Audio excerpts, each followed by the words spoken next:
This episode is brought to you by Monkey Nutrition.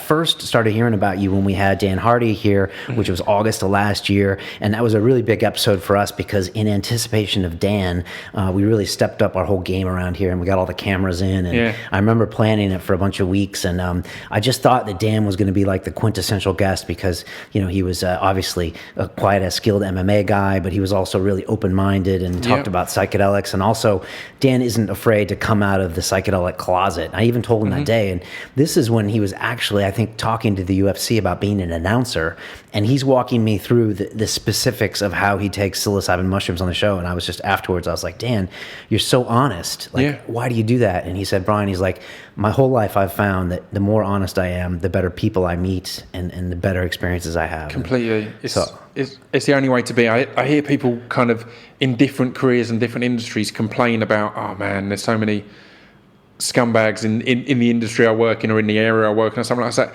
It's probably because you've portrayed yourself in a certain way that you've got in, you know, if you've portrayed yourself in an honest and open way, you wouldn't have got into those, you wouldn't be surrounded by those kind of people. If you're open about yourself, then you should be surrounded in the end by kind of people that fit and gel nicely with you. Right, so you might be attracting that energy in a weird way. If you've hidden certain things about yourself, then you might not be attracting the right crowd. And I think, like, to give homage, the pioneer of that was probably Rogan when he was talking about everything he did. And I remember I worked in banking for 10 years, and I remember before we did our before and after ayahuasca episode, I was like, okay, you're saying goodbye to the whole banking industry because you're going to be fucked if everyone ever watches this show. But then part of me was just like, I got to go that way, and I kind of did. And I honestly don't know now that if it would be, but it's just like, it's just been the right thing to be honest about this stuff. Completely. So. I remember there's a spoken word artist. I always struggle with the term poet because I think if you're not into the spoken word scene, or even that,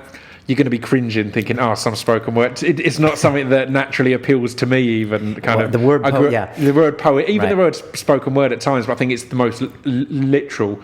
But as a spoken word artist I know called Musa Okwonga, he went to Eton, he had a great upbringing and was a lawyer. He was trained and qualified as a lawyer. And then one day he realised that he can't be a lawyer and be honest with himself about who he is and what he is as a poet, as a spoken word artist and all that. And he quit, and he's become a journalist and all sorts of other kind of areas, and he's doing great. But it was always a beautiful thing to hear that he's like, even standing up in front of 10 people and doing this particular poem about this particular subject where I'm being honest, it then makes me feel like a fraud in my day-to-day job. Wow. So it was kind of had to pick or choose, had to either be a poet, in inverted commas, a poet or a lawyer, and he felt you couldn't really cross the two over honestly. Wow, and that would affect his poetry if he was doing something he wasn't completely sincere about. And I said, if you're thinking in anything you write, I mean, a great advantage that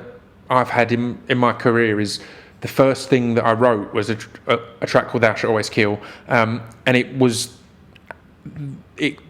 in the top 40 instantly and was our big song. So I wrote without worrying about what other people think, without worrying about anything else, which set me up nicely for that. But if you've got a job or anything else where you're thinking, kind of want to say this, but as you were saying there, kind of want to talk about this, but I don't want to affect... Right. Then it's going to inhibit what you do. Whereas if you've always had that thing of, well, I write what I write and hopefully it hits the spot. I've never had that fear of, I can't really say that. Right. It's kind of, if I feel it or think it, then...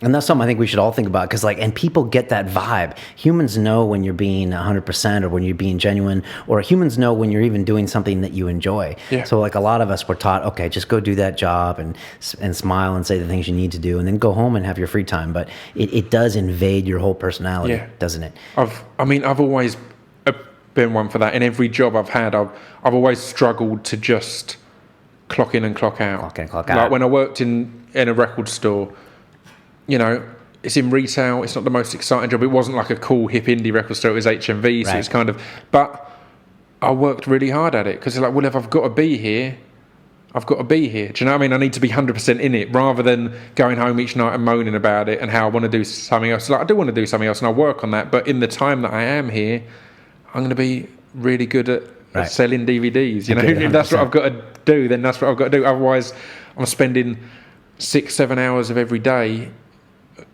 wasting my time and doing something I hate. Do you know, like not developing in any way.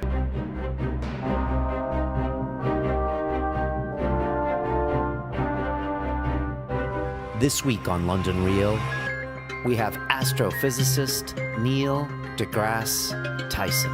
I wake up every morning astonished that an astrophysicist can have 1.7 million Twitter followers.